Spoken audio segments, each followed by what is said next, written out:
If you travel at a speed of 1 light year per second, how long will it take you to reach the edge of the universe? In the vast universe, the speed of light represents the maximum speed at which objects can travel, unattainable by any object with rest mass. It can propagate approximately 300,000 kilometers per second. For humans, the speed of light surpasses our imagination. However, in the vast cosmic space, it actually travels incredibly slowly. Currently, the observable universe extends to a range of 93 billion light years. This means that even if you could travel at the speed of light, it would take 93 billion years to traverse the universe. It's difficult to imagine how slow light moves in the universe. So today, let's hypothesize. If we could travel at a speed of 1 light year per second, approximately how long would it take to reach the edges of the universe? Next, I'll take you on a virtual interstellar journey, exploring the feat of crossing the universe at a speed of 1 light year per second. Here we are, on Earth, the third planet from the Sun in the inner solar system, beginning our journey at a speed of 1 light year per second. After 1 second of travel, we reach the edge of the solar system. This region is known as the Oort cloud, a vast spherical cloud enveloping the entire solar system, with a diameter of 2 light years. After 4.2 seconds of travel, we arrive at Proxima Centauri, the closest star to Earth in the Alpha Centauri system, composed of 3 stars: Alpha Centauri A, Alpha Centauri B, and Proxima Centauri. After 8.6 seconds of travel, we arrive at Sirius.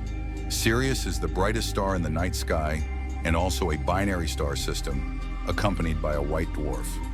After 25 seconds of travel, we arrive at Vega, the most familiar star. Vega is a blue dwarf star, about 2.1 times more massive than the Sun, and its rapid rotation gives it an oblate shape.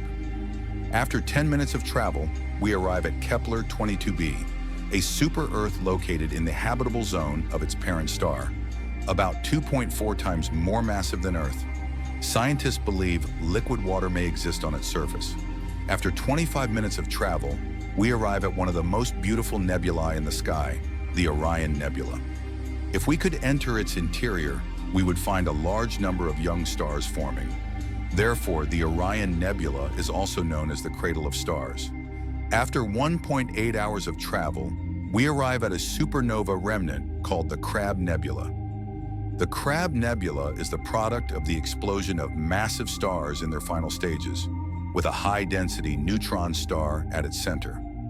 After 5.5 hours of travel, we arrive at VY Canis Majoris, known for having the largest known volume, about 2,950 times larger than the Sun. Its volume can accommodate about 100 billion suns and 1.3 trillion Earths.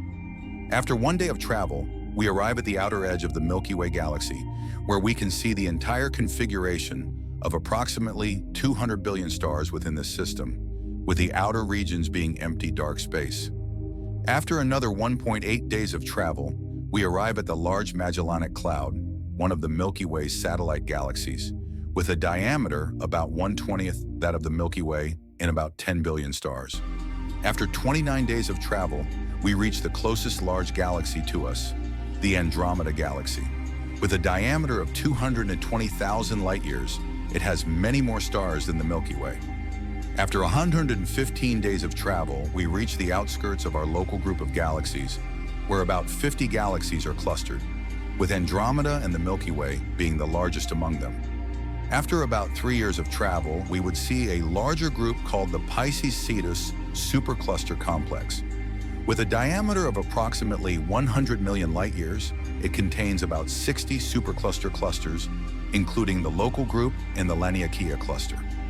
Continuing our journey, the universe expands even further, with galaxy clusters rapidly receding from view.